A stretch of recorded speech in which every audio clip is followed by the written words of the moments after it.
What's going on, everybody? Welcome to the show. We're going to talk about the waiver wire. Please hit the subscribe button and make sure you come back tonight at 8 o'clock p.m. Eastern time. We are giving away an awesome pint glass, I don't know, something you drink out of. You put a pint of liquid in it. It's got FFT branding on it. And we're taking your questions, a live Q&A tonight at 8 p.m. The best way to know about it is to hit subscribe right now on the Fantasy Football Today channel.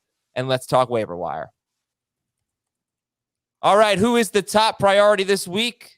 Are you going after Chuba Hubbard, even with his horrible fantasy playoff schedule and a bye week coming up? If Alexander Mattison is available, I'll just be the analyst here. Pick Alexander Mattison up. But there are actually a lot of running backs you could be looking at right now, and we will talk about all of those plus the other positions. What's going on? It is waiver wire time. It is crunch time, guys. We're into week 13. Dave, we got to get some wins.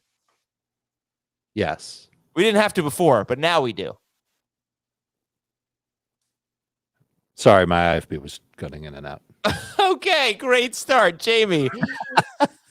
Yes, it's time to win. Absolutely, time to win. No more pins. As opposed to week 3 when it was time to lose. Yeah, you didn't have to. Or in the case of week 12 between you two knuckleheads, it's time to tie. Ugh, ridiculous.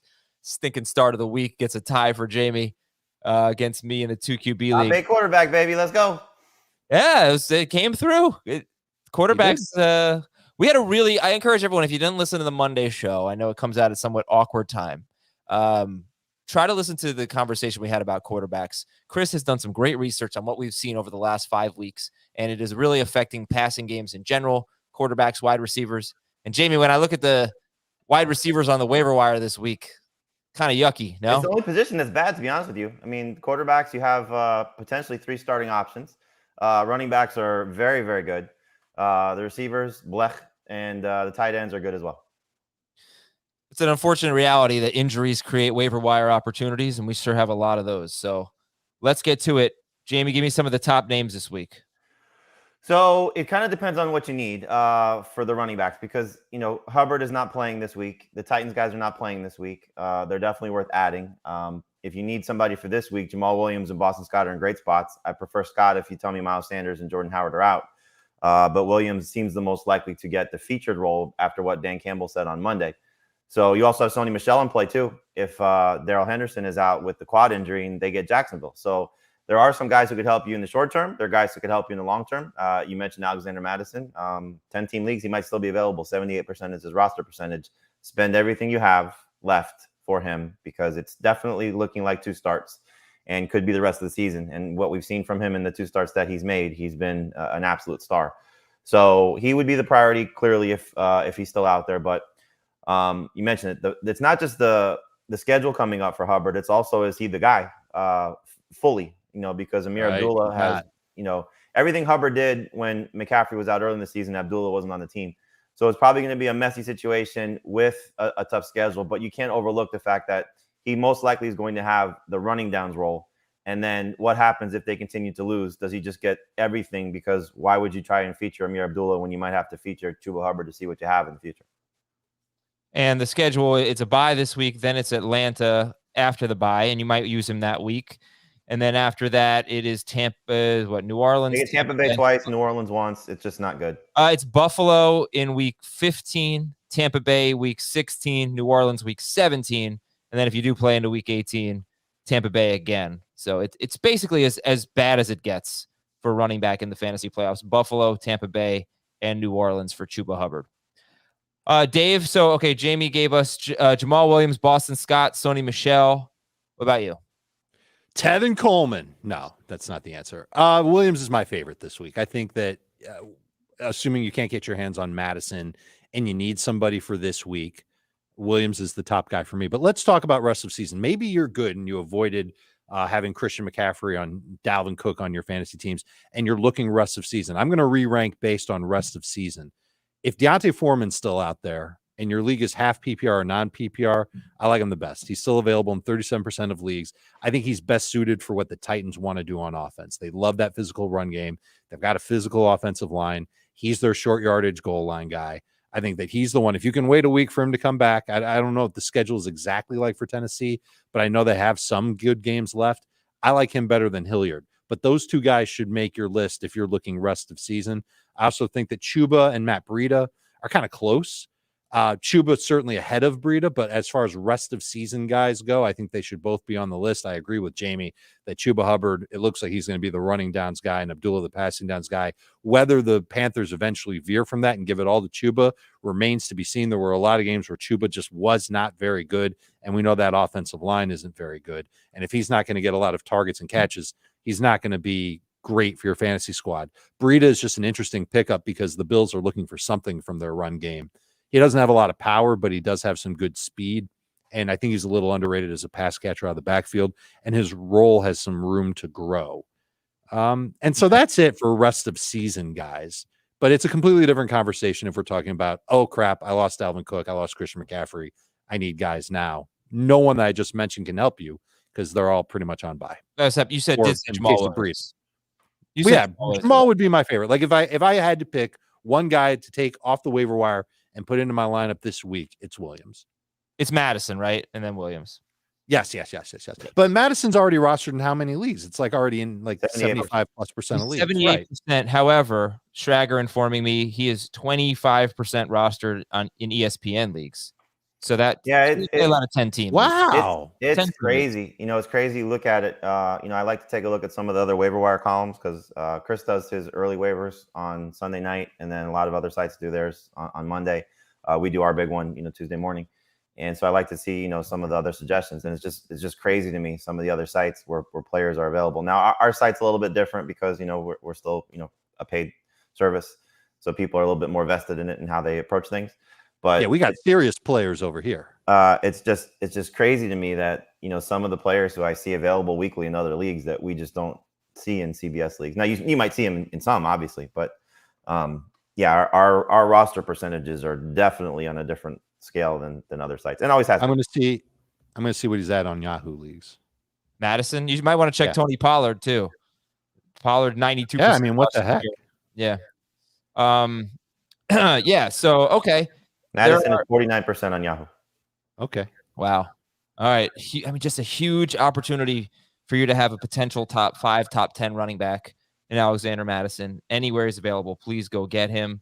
And then in terms of fab, I don't even know how to have a fab conversation at this point. It's, spend only what you need to survive. Well, I mean, if you're scrapping to fight for the playoffs, I mean, right, go Boston Scott and Jamaal Williams are must-start running backs this week if their respective backfields are empty. Yes. And that looks more likely in Detroit, right? It definitely looks more likely in Detroit, yes. I originally, when I sent you the notes, Adam, I had Scott ahead of Williams, but in hearing what Nick Sirianni said and hearing what Dan Campbell said, it's easier to look at and say, okay, most likely Swift is going to be out and Sanders might play.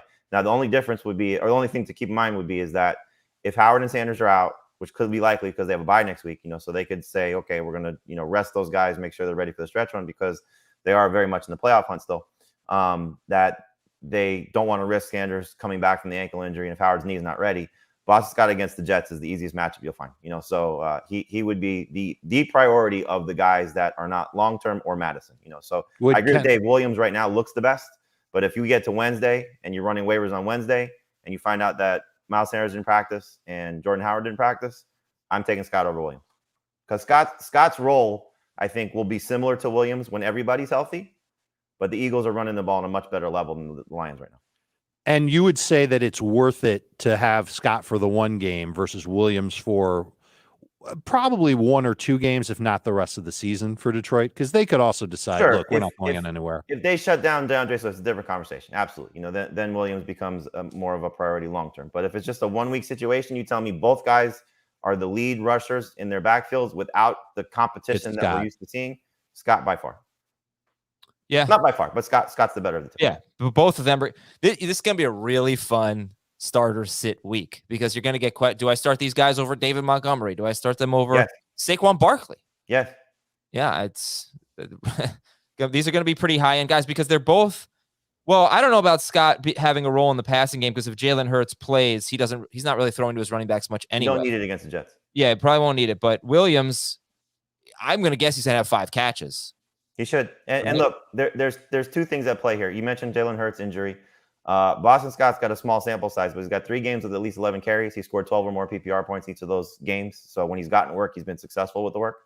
The Jets, as we know, have been bad against the run.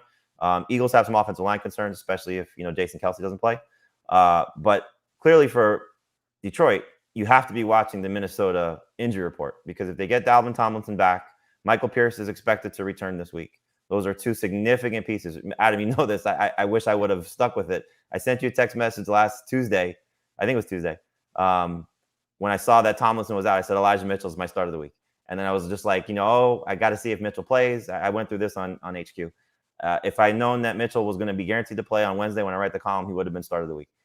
Just seeing that Tomlinson was out, knowing the Everson Griffin situation, and knowing that Pierce was out, that run defense was a joke against the 49ers. Yeah. And so it'd be a great situation for Jamaal Williams if those guys are out. But I think Anthony Barr is a huge key too, and he got hurt in the game. Yeah, so if he's not available, we've seen this run defense without Barr before, and it's brutal. So if Anthony Barr ends up missing the game, then I think it's just only going to boost Jamaal Williams. Both these guys, Scott and Williams, could be close to like top 15-ish if their guy, right. If I'm starting them over Zeke. I'm starting them over Barkley. I'm starting them over Montgomery, you mentioned. I'm starting them over any Broncos running backs. I'm starting them over any Patriots running backs. They're borderline. Jonathan Taylor. I mean, let's go for it. Right? It's Taylor, Madison, Scott, Williams right now, Mary. Well, I mean, you could even make a case of starting him over Kamara if they're close. Right? Because Kamara is going to be a Thursday game, and hopefully he's healthy. He was limited in practice yesterday. So this is going to be a very heavy running back show. We do have to talk about all these situations. I'm going to go ahead. I'm going to make the case even to pick up Jordan Howard. He might be a sneaky guy. You don't have to pick him up now because he's still injured, but he might be a guy who's in play. And I would say that's kind of a risk with Boston Scott. I wonder what the depth chart looks like if all 3 running backs are healthy. I just want to bring that up. But, yeah, I mean, obviously there's a huge opportunity for Scott. Even if only 2 running backs are healthy. It's kind of what I talked about last week going into the Giants game. We do have the Q&A tonight, so you can hop on in there. We'll have more information at that point and listen to the updated waiver wire takes and ask all of your questions. YouTube.com/fantasyfootball today. We'll see you at 8 p.m. tonight. And what are we giving away? Shraggy B, look at that. An engraved pint glass. That is really cool. And it is a $600 value that we're giving away tonight. Or I think it's $19.99 actually. But we're giving it away, so be there at 8 o'clock Eastern for our YouTube Q&A. And also Thursdays at 2, Sundays at 11:30, and just hang with us and ask questions. Every podcast we do is at youtube.com/fantasyfootball today. Okay, let's talk about aside from $600 in cash being in there, what would have to go in there, Adam, for you to spend $600 on that? On a Super Bowl tickets? I'd probably do it if there was some Super Bowl tickets in there. That's more like $6,000. Oh, I just bought a dishwasher. That set me back. That was not fun. If there were a dishwasher in there, I'd show up for the Q&A. I'd love to get one of those for free. There you go. All right. Let's go to deep leagues. All right. If you're sitting there, you're going, hey, idiots. Boston Scott, Deontay Foreman, that was 2 weeks ago. I can't get those guys. Jamie, who are the guys who are just barely rostered right now? It might be available and in deeper leagues. At running back or anywhere? Whatever. Yeah, whatever. I mean, at running back, you're looking, maybe Matt Breida's still available. He's at 18%. That'd be the first one I'd look at. Tevin Coleman's at 16%. Those guys kind of go hand in hand in terms of what you think of them moving forward. You could look at DJ Dallas, with the hope that, maybe things change in Seattle's backfield from a carry standpoint. Dallas Collins just is not getting the job done, and Dallas obviously is the better in the passing game with 5 catches. As long as Rashad Penny and Travis Homer remain out. Phillip Lindsay's at 14%. I would say deep leagues, you could look at Jared Patterson just in case McKissic is out. He didn't touch the ball last night, but at the end of the game, he was the one playing in obvious passing down situations when Gibson came off the field after McKissic hurt his neck. So just keep an eye on that. Receivers, there are, and then you can look at Austin Walter too. He did have a touchdown for the Jets as they continue to work through their Michael Carter absence. The receivers, there aren't a lot, but Josh Reynolds and Juwan Jennings are the 2 that I would look at. Reynolds scored a touchdown. Maybe he's going to be the guy for Jared Goff. There's a relationship there for those 2. Remember, when Reynolds joined the team was when Goff kind of got banged up a little bit. And so then we saw the Thanksgiving Day game, and they connect for a touchdown. And then Jennings gets an opportunity over the next 2 weeks to get a bigger role without Deebo Samuel on the field. We know he's not going to do what Deebo Samuel does as a rusher, but clearly there'll be some target opportunities for him. And they've been raving about him for the last couple of weeks as you've seen his playing time increase. Tight ends, there's easy. Foster Moreau is the prime, and he's a flex play too, clearly. Taysom Hill is 12% roster. Another going, yes. So widely available. What about MVS? Isn't MVS available in almost 3/4 of leagues? Yeah, if you want to carry him through his bye, sure. He's playing a lot more lately. Targets have been up the last 2 weeks, so sure, good call. And yeah, what about Kadri? Well, Kadri Allison, if he plays this week, he's got the Bucks. That's a bad sitch.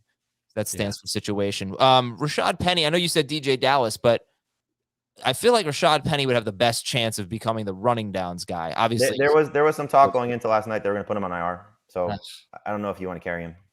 Yeah, I guess I thought about that too when I just finished writing the running backs for the waiver wire, and I looked at Penny, and when I saw that report, I was like, doesn't seem likely that he's going to play anytime soon. That's a shame. It's sad to see the Seahawks this way. It feels like the end of an era. Boy, they stink. Hey, can you make DK Metcalf the start of the week, please? We need some good vibrations. Where's Prisco? You want to sweat it out for 3 3/4 until DK Metcalf does something? That wasn't fun. That wasn't a fun sweat with Russell Wilson last night. I bet you thought you were going to cruise after the first touchdown. I did. He didn't play well, Wilson, and he missed a lot of obvious open throws that either he overthrew or didn't even see people wide open. And then I thought, okay, if he hits a 2-point conversion, I'm going to have a really big game because he's going to get some production in overtime. So, yeah. But despite the struggles, he was the number 8 quarterback, tied for number 8 quarterback with Derek Carr. If he hits a 2-point conversion, he would have been number 7, and I would have beat Adam in our 2QB league. Yeah. Well, if he had gotten a 2-point conversion, obviously my Terry McLaurin would have gotten some garbage time catch for 3 points. So I would have beaten you potentially, but I still had Russ and Gerald Everett. Sure, but that's right. We would have had overtime, right? We would have had overtime. Yeah, Steve, that's what really pissed me off. Gerald Everett, when Gerald Everett caught that touchdown, I was like, oh, I'm screwed here. I was like, let's go. I could have 8 at that point. It was a battle. I don't know about you guys. I'm in a lot of leagues where it is just these last 2 weeks. It is so bunched up. That league, the podcast leagues, it's just bunched up. Oh, yeah, who won in the podcast league? Oh my gosh, my Jalen Hurts, Christian McCaffrey. I have AJ Brown in that league. Yeah, you kicked my butt. So congratulations. Thank you. All right, so those are some deep league options, and we'll get to news and notes in just a second. Here are all of your news and notes. There are a lot of them. Dalvin Cook has a dislocated shoulder and a torn labrum, and they said he's expected to miss at least 2 weeks. If he can come back from a dislocated shoulder and a torn labrum in 2 weeks, then good for him. But his second one that he's playing through. His second, he has a torn labrum in the other? His right shoulders, they got a torn labrum. Okay. He's a tough guy. Deebo Samuel expected to miss 1 to 2 games. Ezekiel Elliott could have a reduced work. I don't know what to do with this Zeke stuff. It's like the worst matchup. On a short week-ish. So it's a full week, but we don't have it until Sunday. We don't have until Sunday to make decisions. We have to make. Well, he was a full participant in practice, which is a great sign if you're still relying on him. Is it though? That he was a full participant last week. He wasn't good, and he didn't. So it's a question of if you don't have somebody else, would you rather have what Zeke has been giving you, or would you rather have the option of sitting him to avoid the pitfalls? And both sides obviously make sense depending on which way you go. I think from the standpoint of what Zeke has done and probably will continue to do, work in the passing game because they love him in pass protection, and probably get short yardage opportunities, touchdown opportunities. And so those it's like if you tell me what he did against the Raiders is what I'm going to get, I don't love it. It's not the Zeke I signed up for, but I'm still starting him. Here's the problem with that. He has 6 catches in each of the last 2 games, and they were both losses, and no Cooper in either of them, and only a half of Lamb. Oh, delicious. So he's usually more like a 3-catch guy. I don't know what to expect in that regard. I don't think it's okay. I love this Ezekiel Elliott, but I'm just saying the roles that he has, short yardage and goal line touches. Plus, he's still going to get carries. And so, like you said, it's a game that they should, at least you alluded to, a game that they should probably win against the Saints. We would have said the same thing though against the Raiders last week. So I'm not ranking Zeke. I don't know where Dave is. I'm not ranking Zeke where I usually have him. He's still a top 24 running back for me. He's still ahead of Pollard in PPR leagues because of his role in the passing game. But I'm not getting completely away from him. If I pick up Boston Scott and Jamaal Williams, am I going to start them over Zeke Elliott this week? Yes. But as long as those other guys are out. But I think in terms of where Zeke is right now, I'd rather have him playing if I need him, as opposed to, unless I have a good bench, that I can sit him now. I think that's the frustrating part too, is the Thursday aspect of it, because I feel pretty certain right now that DeAndre Swift isn't going to play, but the Eagles situation is obviously a lot cloudier. And so Zeke's just going to be kind of annoying. And honestly, I think a lot of people are going to want to start Pollard over him, but who are you guys going to rank ahead of him? Who are you going to rank ahead, Pollard or Zeke? Zeke and PPR, Pollard or none. I'll take Zeke in both. Okay. All right. More news. Christian McCaffrey out for the season. And Miles Sanders dinged up. Darrell Henderson quad strain. We've alluded to all of these already. Swift likely out. Pat Freiermuth concussion protocol. Darren Waller is week to week. They have not ruled him out for this week's game against Washington, but he is week to week, so we probably would not expect him, and that's why Foster Moreau is a decent pickup. Had a huge game in the one game that Waller missed. That was against the Eagles. So we expect Lamb and Cooper this week? Yes. Yes. Cooper returned to the team on Monday, is still on the COVID list, but expected to be off of it before the game. And Lamb was practicing in full and is out of the concussion protocol. Kamara was limited in practice. That's a good sign. Jalen Hurts, his availability is in question, Dave. And if Hurts doesn't go, how much would that change your feelings on the Eagles running backs at the Jets? I'm still going to love the Eagles running backs against the Jets. They're still going to be able to run the ball effectively there. Not having Jalen Hurts might make them a tad less efficient, but I still think the workload will be there, if not even a lot more, just because the Jets offense is so putrid. It's going to be Gardner Minshew under center, and he can do an okay job managing the game. Hot take. As a Devontae Smith manager, I am pulling for Gardner Minshew. Interesting. I just think he'll throw. It's definitely possible. Think about what he did with DJ Chark last year. Devontae Smith too. What'd you say? There's a squeaky wheel game coming for Devontae Smith. Yeah. Yes. It's possible. Yes. That was actually addressed because Smith was hollering for the ball, and Sirianni explained the coverage that the Giants were playing. It just wasn't the right time to throw. It wasn't a good play for him, whatever. He wasn't the option, but he did want the ball at the end there. And let's see. Minnesota's Patrick Peterson on the reserve COVID list. Jamie, Minnesota is your number one waiver wire DST this week against Detroit, at Detroit. Do the injuries matter?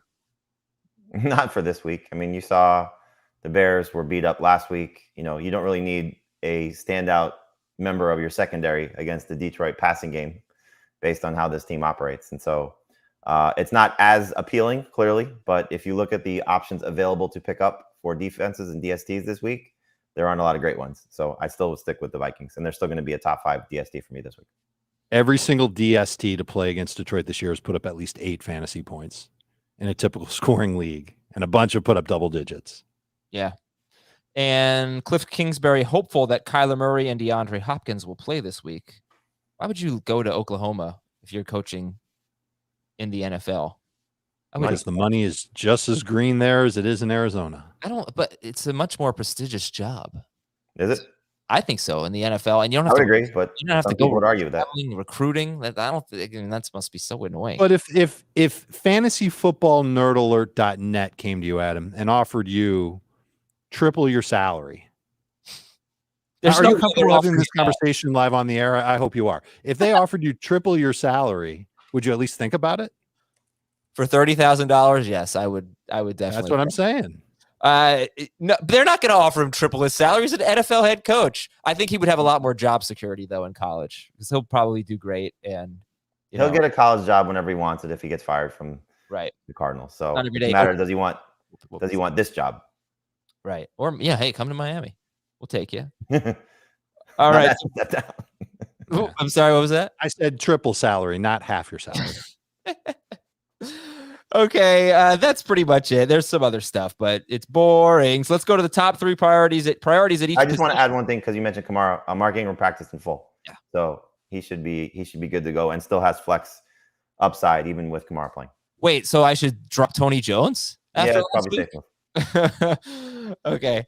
Top three at each position. Jamie, give us the quarterbacks. Taysom Hill would be one. You saw what he gave you last year, and hopefully that's the type of performance you get moving forward. 22 or more fantasy points in 3 of the 4 starts that he made. Number 2 and 3, I go back and forth on, but I'm going to give Tua the number 2 spot because it makes sense, and I'm going to give Heineke the number 3 spot. Tua has played great as the Dolphins have put themselves in playoff contention and has a good matchup against the Giants. Heineke has played great as he's helped the Washington football team get in playoff contention, but Tua's stats have been a little bit better, and I trust him a little bit more right now taking on the Giants, even though Heineke has a good matchup against the Raiders. I think you'll see the Antonio Gibson show, who's got an unbelievable scenario if J.D. McKissic is out. So Taysom Hill, the situation is different than last year, obviously. 2 main reasons, I'd say. No Michael Thomas, and now you've got this foot injury, and if he can't run, that's going to be problematic. So, Dave, I'll let you get in there first. What do you expect from Taysom Hill? As Jamie mentioned, 3 very good games, and the only game that he didn't, 3 good games, 3 solid startable games last year out of 4. The only game that wasn't was that wacky Denver game where Kendall Hinton was the quarterback. He didn't have to do anything. Right, exactly. So, but what do you think this time around? Is it as appealing, half as appealing, 3 times as appealing, like the Oklahoma job? What do you think? We're looking at a quarterback who's given us some good numbers in the past. We know what his upside is and what his potential is, and there is some long-term ramifications if you're streaming quarterbacks. It's the only reason why I'm putting him ahead of Heineke on my quarterback list. I think he's the top guy to get. You're speculating. You're hoping that the foot injury isn't that big of a deal, and that you're hoping that it not only doesn't impact his ability to run, but also his ability to throw. Footwork is a huge part of what makes a quarterback great and what makes a quarterback accurate. So hopefully all that's there.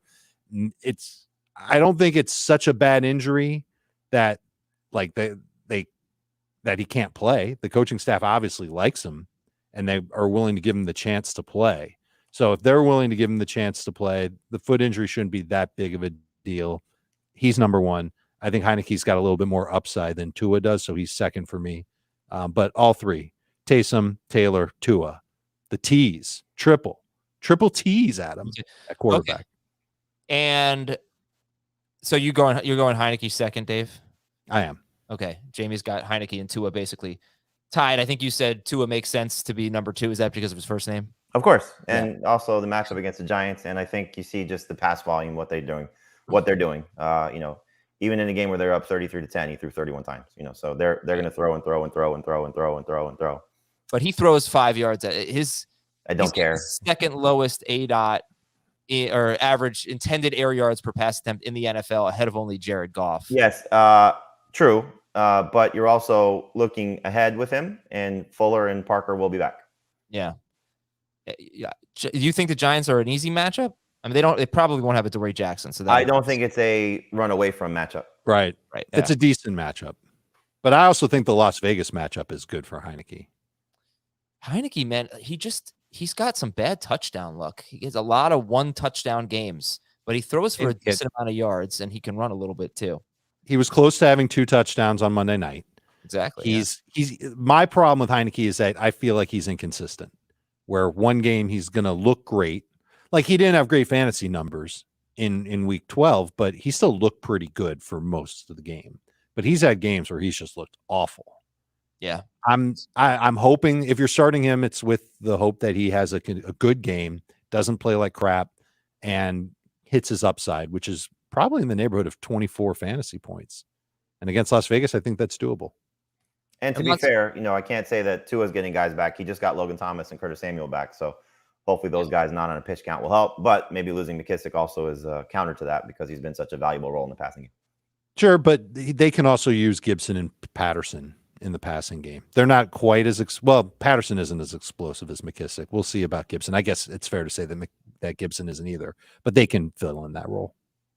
So usually streaming quarterbacks wasn't a huge thing this year just because the top 12 quarterbacks were so consistently good, but things are changing. So we don't have Rodgers this week or Cam Newton or Ryan Tannehill or Baker Mayfield. But are there any other typical must-start quarterbacks that you're thinking about streaming Taysom Hill ahead of? He's right behind Russell Wilson right now. I wouldn't have a problem putting that Russell Wilson after last night.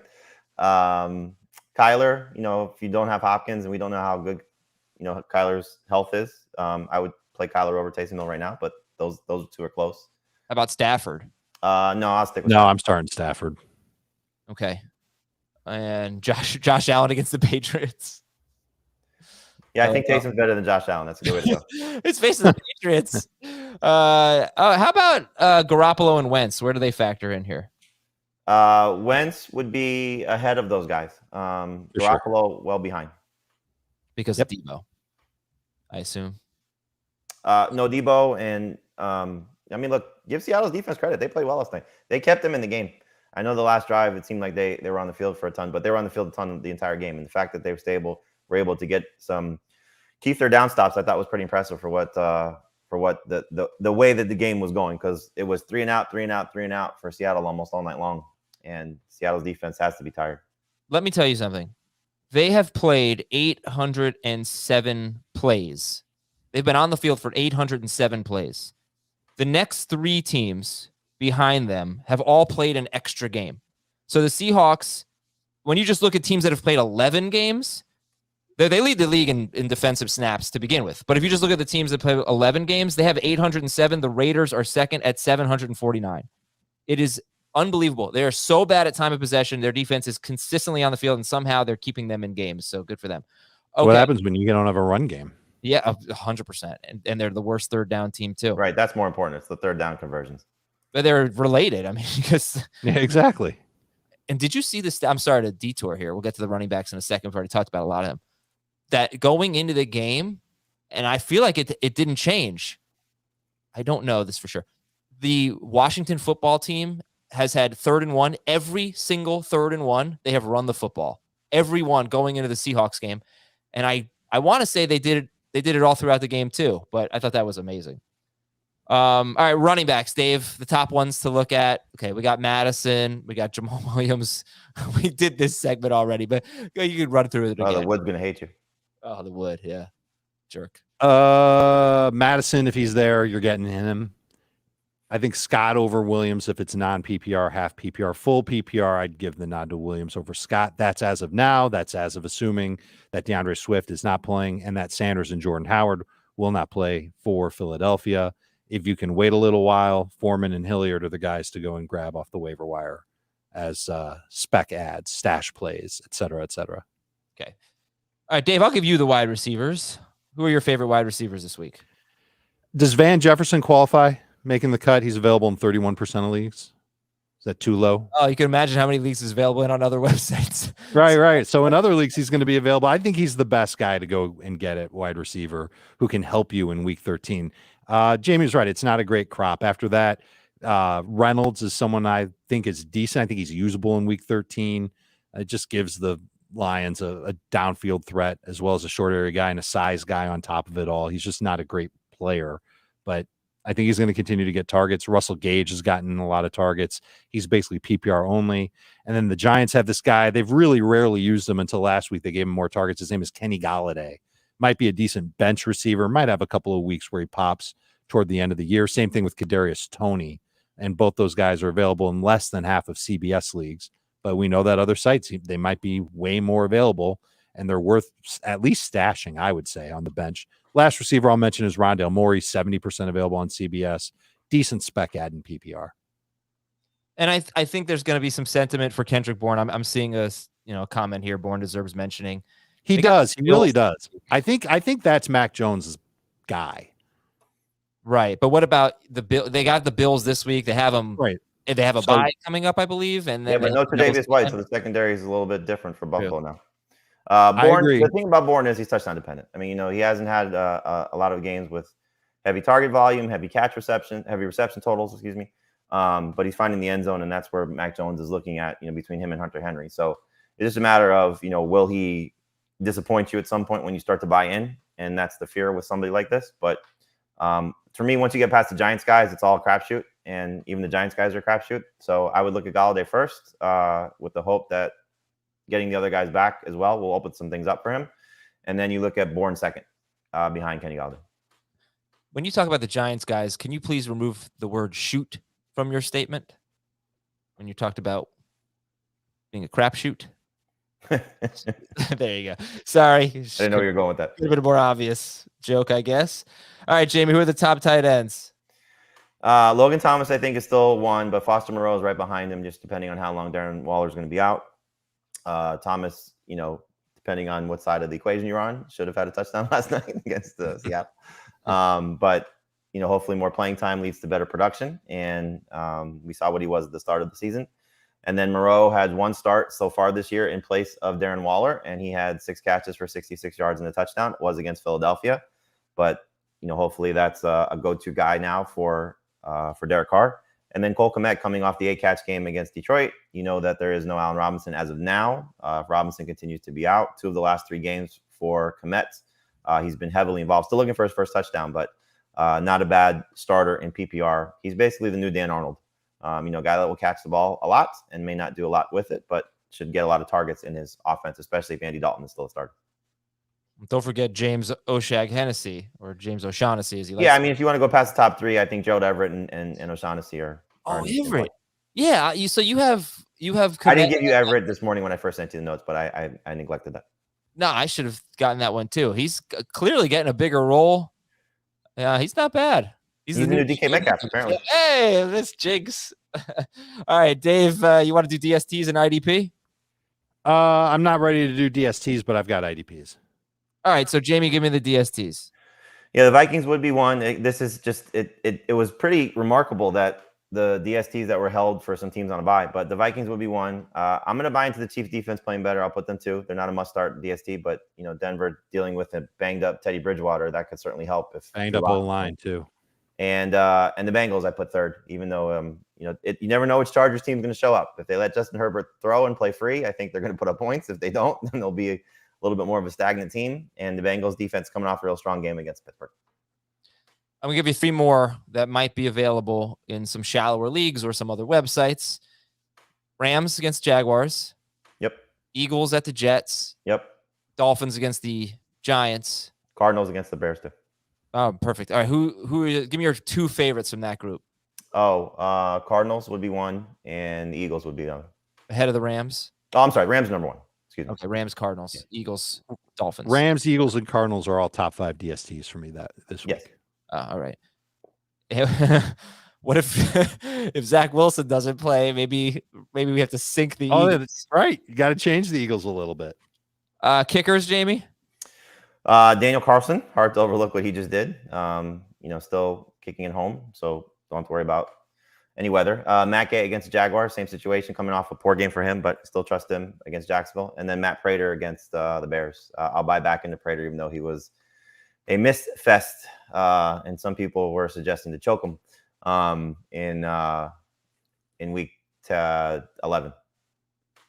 Okay. And IDPs, Dave. Kyle Van Noy has put up double-digit PPR points, or PPR, what the hell?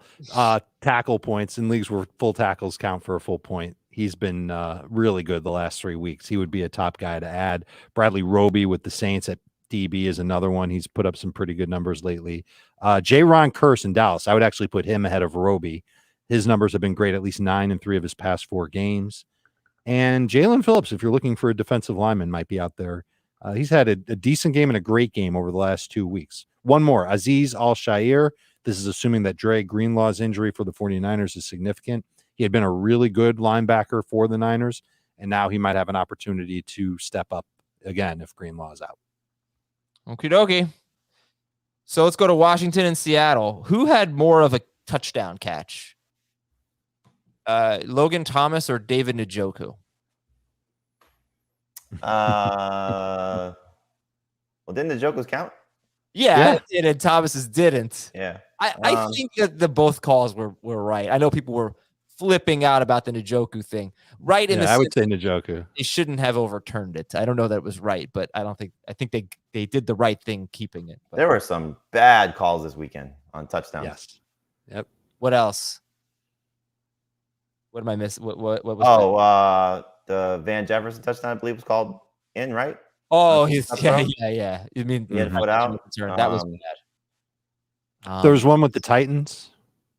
There was a call in the Tennessee game. The Westbrook touchdown that was very obvious that they called him no touchdown. Oh, that was terrible. Yeah, right. Oh, it was terrible. All right. So anyway, to this Monday night thriller, 17-15 the score. Seattle had the ball for 18 minutes and 20 seconds. Washington had the ball for 41 minutes and 40 seconds. What is the impact of the J.D. McKissic injury, Dave, if he's out? If he's out, I'm sure you'll see Jarrett Patterson start to work in as the secondary back behind Gibson. I'm not convinced that he'll be the passing downs back just because he filled that role on Monday in the wake of the injury. I think it'll be a little bit of a reevaluation. It makes me a little bit worried that maybe Gibson loses some of that rushing downs work because Patterson's better there than he is in the pass game. But I think it really does make Gibson the potential to be the workhorse that we all kind of dreamed about back in August. So the timing's great. It's terrible that it's happening to McKissic, especially in the game where he had 2 touchdowns. But I think that there's a real opportunity for Gibson to finish the year strong, or at least have a strong game. Yeah. Oh, man. He's 3 in a row now where he's just gotten a lot of work. And you know what? Washington is playing better. They're playing better. Their offensive line's playing great. Their offensive line's better. Their strategy overall is better. I think their defense has improved as well.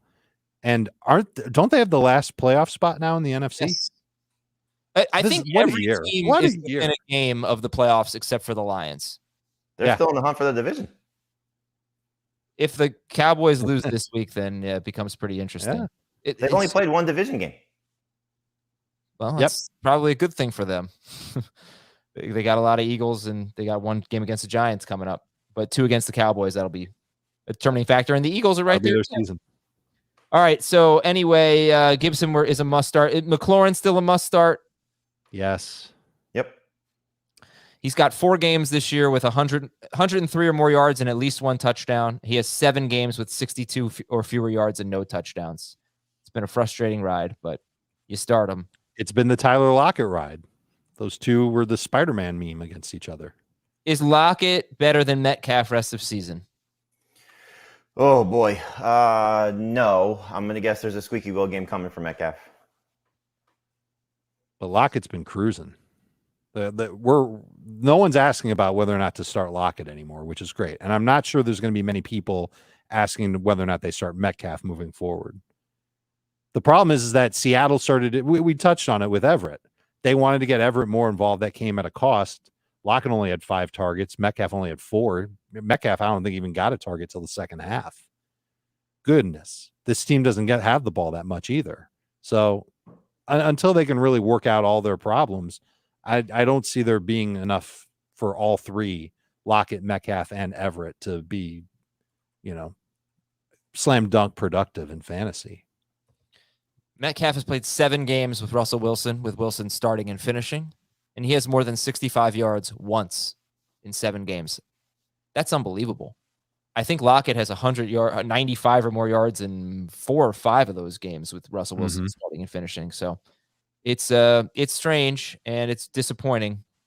I know I have Metcalf in 1 league and there's no way I'm sitting him, but he gets double teamed all the time and his quarterback isn't the same. So, I mean, look, next year, Daniel Jones to DK Metcalf will be just fine. Please. I'm assuming that means Russell Wilson's on the Giants. I'm all about You can take that for whatever you want. Okay. That's what I would assume, yes. I think maybe the Giants cut Daniel Jones. The Seahawks sign him as a backup, and Wilson gets hurt. Oh, they're going to send him there with some draft capital. 2 first-round picks? Yep. Okay, I think is that pretty much it? I mean, yeah. I mean, do we need to talk about the Seattle run game? No. There is one. Technically. Where are you ranking Russell Wilson this week against the Niners? Outside the 13. top 12. All right, 13 for Jamie, outside the top 12 for It'll be Dave. lower than that for me, yeah. Lower than that. Let's go to the Dropometer. Here we go. Cam Newton, 87% rostered going into a bye. Cam Newton, 0 to 10. 10. Oh. How about Emmanuel This is a fun Sanders ride. and Cole Beasley? Now, you could pick up Newton for week 14, but I wouldn't hold him now. Okay. Beasley In Atlanta, week 14. and Sanders. Sanders is a 10 in any format. Beasley is a 4 in PPR and a 10 in non-PPR. Works for me. This is a tough one. Michael Gallup, 85% rostered coming off a 100-yard game, but you know the circumstances. 0 to 10 Right. on Gallup. I'd like to keep him if I also have Cooper or Lamb. If I don't have those guys on my team, he's going to be on my bench. I'm probably not going to feel good ever starting him, so he would be close to a 9 on the dropometer. He's a 3 for me in any format. I want to see what happens when everybody's healthy. We saw week 1, 7 targets and a half in a game where they had to throw. We've seen this defense become a little bit leaky, and the run game is falling apart. So I don't want to get rid of him yet before he continues to be a significant. Like, I'd rather have Michael Gallup than Cortland Sutton right now, for example. Yeah, that's fair.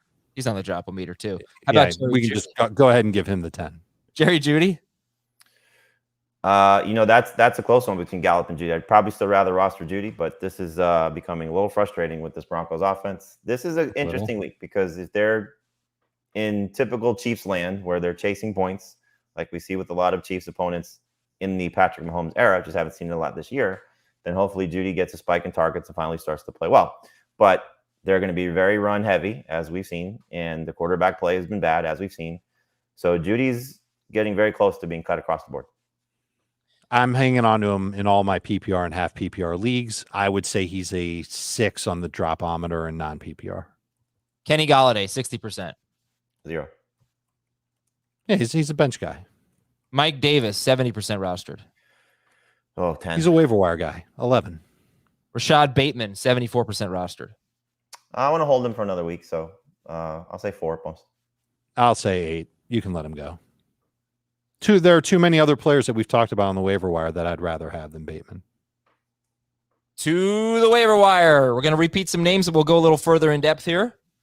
So quarterback, we've got the 2 guys who are in the check to see if available list would be Derek Carr and Carson Wentz. And I did add Garoppolo there, but Jamie was not into that. He's 74% rostered.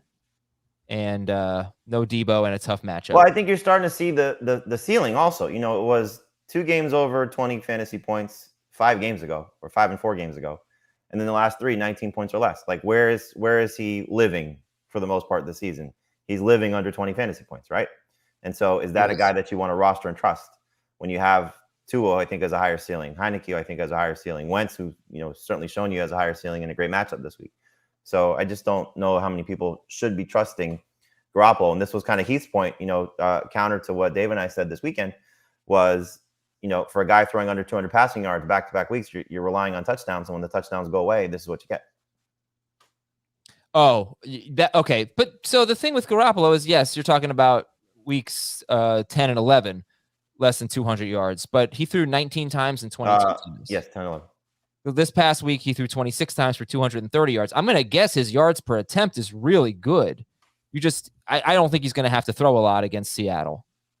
And yeah, it's not an appealing setup.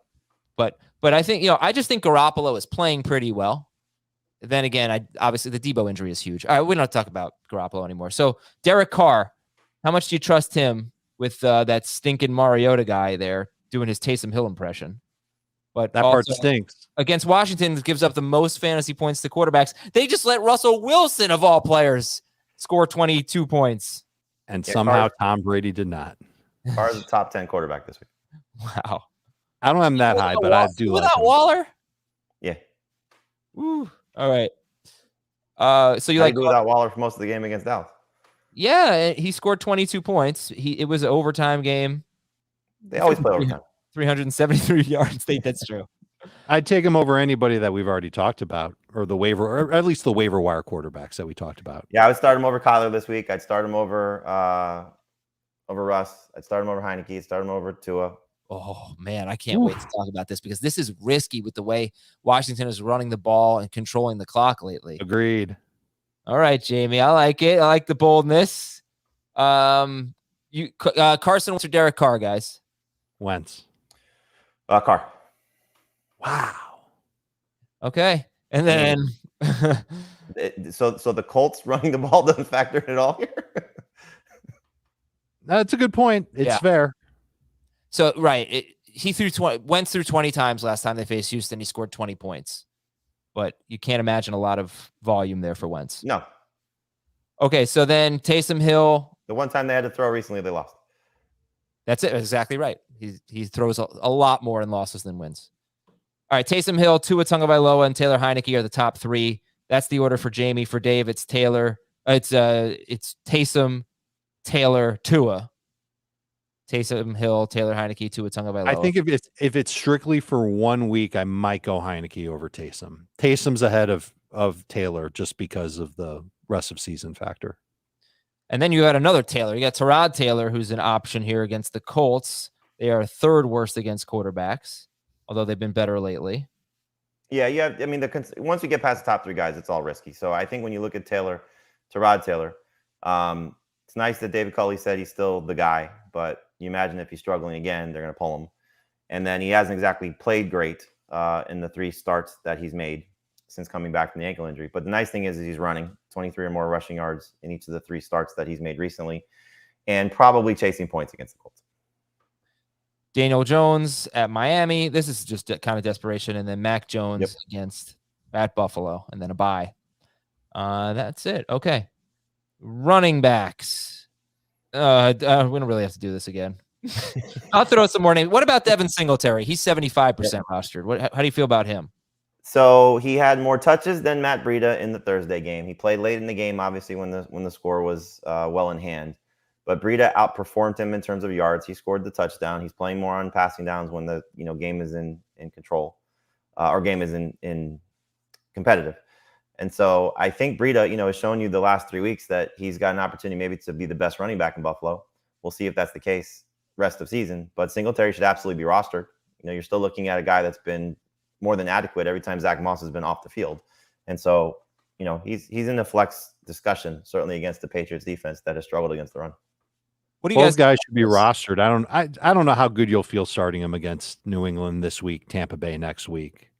And then they've got New England again. Has had a really up and down run defense. I agree. A lot of terrible games, usually bad in the passing game against running backs. Yep. Yeah. They're going to dare Buffalo to run. Right. Yeah. So, but what do you think about this? So in that Thursday game last week against the Saints, Matt Breida had 8 carries in the first half. Devin Singletary had 4. In the second half, it was 11-1 Singletary. Does that mean anything to you, or could that just be a week-to-week fluke thing? He was the clock killer. I think it's I think it's almost like Singletary is replacing Moss and Breida's replacing Singletary. Yeah, that could be. So who would you rather have, Singletary or Breida? Still Singletary. I'd rather speculate on Breida. Fair. Okay. Now, given all the things we've said about Chuba Hubbard's schedule and the fact that he has a bye this week, should he actually be kind of far down the list behind Jamaal Williams, Boston Scott, behind even maybe a Sony Michel? Yeah. It depends on what you need, because, we could get to the end of the week and Miles Sanders and Jordan Howard are playing and DeAndre Swift made a miraculous recovery and he's back. And then what are you looking at? Backup running backs, where at least this guy has starter potential for the rest of the season. So if you need somebody for this week, obviously you're not picking up Chuba Hubbard or Amir Abdullah. If you need somebody rest of season, you should absolutely be picking up those guys ahead of Jamaal Williams and Boston Scott. And I don't think we've talked enough about Sony Michel, but quad strain for Darrell Henderson and 20, what did he have? 20 carries, 3 catches in the one game he played without Darrell Henderson. Week 3 against Tampa Bay, yeah. Yeah, and they should be leading, should be able to run the ball against Jacksonville, and then you never know, it could linger for Darrell Henderson. So Michel 41% rostered. Okay, Deontay Foreman. Dave, you like Foreman better than Hilliard? I do. Even in PPR, I think he's their best replacement for Derrick Henry. And Hilliard was great in the passing game 2 games ago. Didn't do a lot in week 12. Jeremy McNichols will eventually be back. Does Hilliard still have that role when McNichols is healthy?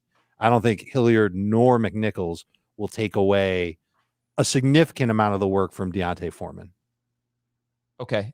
Would you guys rather have Foreman or Hubbard? Hubbard. I would rather have Foreman. All right. Jamie, how about Tevin Coleman and the Jets guys? Coleman's only 16% rostered and had 16 carries last week.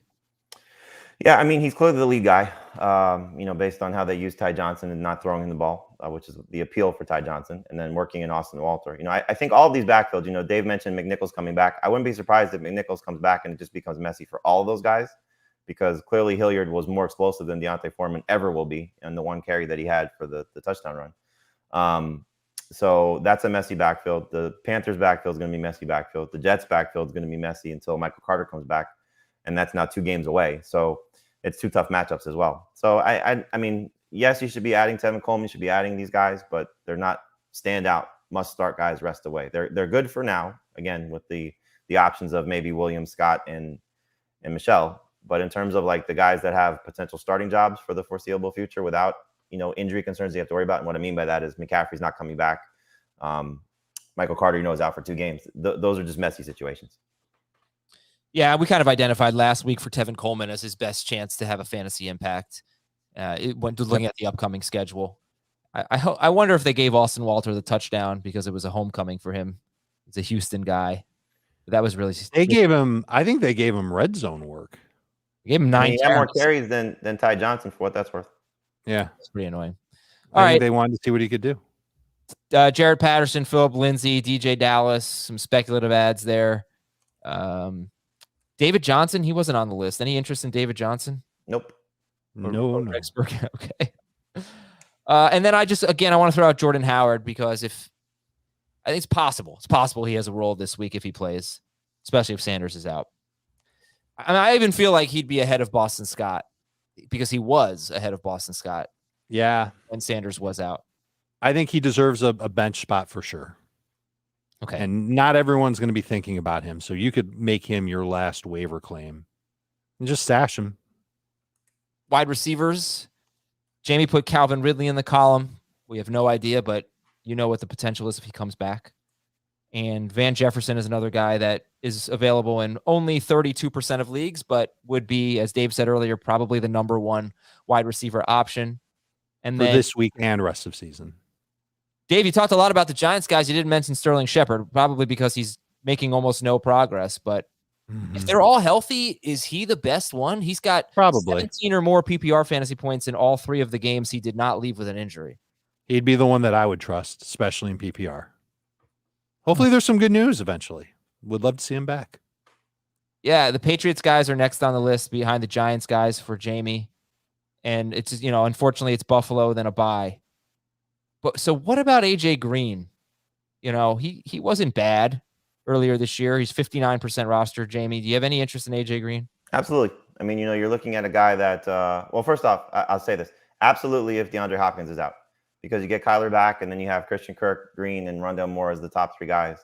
And he had 11 PPR points in his last game before their bye week. So a little bit of a bounce back game with Colt McCoy. And so, you kind of know what you're getting from him. I think he's, decent floor, not very high ceiling. So if Hopkins doesn't play, then yes. And then Dave mentioned Rondale Moore. The hope would be is that what we saw prior to the bye week, where he had a zillion catches and no yards with it, but certainly involved in the offense. And without Chase Edmonds on the field, which he's not coming back yet, he feels more like the pass catching running back option, even though he's not lining up and playing in that particular role all the time. And then we have partial owner of the Houston Texans, T.Y. Hilton. Yep. Just every game. He's only had 1 good game this year. Well, he caught a touchdown last week. It was against the Texans. He had 4 catches for 80 yards on 4 targets. So he's just got this thing in his career. He is dynamite against Houston. Russell Gage going against Tampa Bay. Gage is, not a lot of yards. Doesn't usually score. He did last week. He started to play a lot more on the outside this year. So the versatility is helping him out, but I don't think he's like a downfield threat for Atlanta at all. He's the guy that Ryan's turning to when every defense is double teaming Kyle Pitts. Josh Reynolds is someone Dave mentioned earlier. He's got Minnesota this week with no Patrick Peterson, most likely. No pass rush.